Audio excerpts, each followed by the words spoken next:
Hey human, welcome to the void once more. Come on in. Are we really free? That's a pretty common question these days, but is it new? For how long have we been asking ourselves this question? It seems that at any point in history, we always question if we are truly free in this world, or if we're just cogs, puppets, human automatons living in autopilot most of the time. Many individuals will attest that indeed we are free to choose our own life path, our own careers, the way we do things, where we want to live, how and in which way, which religion we would like to practice if we wish to at all. Yet at the same time, everything seems to point to the contrary. Most individuals wish that they were freer, if that makes any sense, or actually free. What free means, well, almost always means something different to different people, but what always remains is the desire to escape immediate reality. We have many different ways of escaping reality, be it through fiction, art, entertainment, our hobbies, or many different distractions, which begs the question, why? Why do so many of us constantly want to escape? What do we want to escape from? Is it possible that we are not truly free? Or at least that we do not feel this way in our everyday lives? There are many different ways people use to escape the mundane. The first one we will take a look at is escapism. Merriam-Webster defines escapism as a habitual diversion of the mind to purely imaginative activity or entertainment as an escape from reality or routine. Wikipedia's expanded definition of escapism is a mental diversion from unpleasant or boring aspects of daily life, typically through activities involving imagination or entertainment. Escapism may be used to occupy oneself away from persistent feelings of depression or general sadness. For some, life seems like a series of tasks or chores that need to be completed every day or almost every day, like being stuck in the perpetual hamster wheel of life, in a way, feeling constantly out of sync. Out of sync with our deepest wants and desires, out of sync with our hearts, coerced to live a sort of parallel lives that often are almost completely opposite from what we truly want and feel, only to survive in this world, in the biological and financial sense of the word, but also the social and mental sense of the word. Because of this reason, most people would choose to momentarily escape this reality every day, but this is just an oversimplification of a more complex matter. We escape into films, series, video games, fantasy literature, and more recently, virtual reality or VR.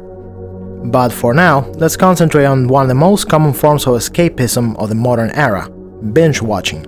We all know how this usually goes, just one more episode, 6 hours later, just this one last episode because the previous one ended in an intentional cliffhanger. Episodes of our favorite show just autoplay constantly unless we stop it, but the remote is far away. We create constant excuses to keep watching. It's either because we are trapped in the fictional world so much that we want to constantly find out what happens next with our favorite characters in their world, or we're escaping our own reality. This doesn't mean that all we do when we binge watch is just passively look at a screen and try to escape all our problems and responsibilities. We do this, but it isn't the only thing we do while watching. Basing ourselves on a study done in Lancaster University in England called Mapping the Extended Frontiers of Escapism, Binge Watching and Hyperdiegetic Exploration, which you can find the link for down below, and trust me, the article is not as intimidating as it sounds. Binge watching isn't as passive of an activity as previously thought. We enter these worlds, we rationalize them, sometimes we even imagine ourselves there. What would we do in the character's position? What would we do if we lived in that world? Whether it is a fantasy world or a realistic one, we absorb the lore, the atmosphere, the sounds, the colors, and even imagine the fragrances and smells. We lose ourselves in these worlds, away from our immediate and quite real world. We feel for the characters and attempt to understand their intentions. According to the previously mentioned study, we engage in creative speculation, trying to guess what happens next, to fill in the blanks of what is unknown or unspoken in the lore of what we are watching. In a lot of cleverly created stories in the series we binge watch, and please keep in mind this isn't an exact measure, about 20% of the lore is shown directly to the audiences, while the rest is either spread out in other media such as novels, books, comic books and video games, but often it is left for the viewer to guess about what will happen next. This makes the viewer think about their favorite show, even when not actively engaging with it. Reading about it while at work on our phones, listening to podcasts, talking about it with our friends, co-workers, and acquaintances, and even creating the potential for fan fiction in online forums and even right here on YouTube. Creating the possibilities for more creative speculation. In the past, watching anything passively was usually compared to more active escapism, such as video games, assuming that because the viewer did not have an active role in the development of the story or any interaction with the material, that watching anything was exclusively passive, and unless it was especially engaging content, the viewer did not get many of the benefits of more active escapism. We are slowly discovering that this is not quite the case and that viewers, especially with the possibilities of binge watching using modern platforms, aren't entirely passive. A lot of viewers that consider themselves semi-heavy binge watchers tend to rationalize and gain insights into their real life, even when what they like watching was more in the realm of fantasy after watching their favorite show.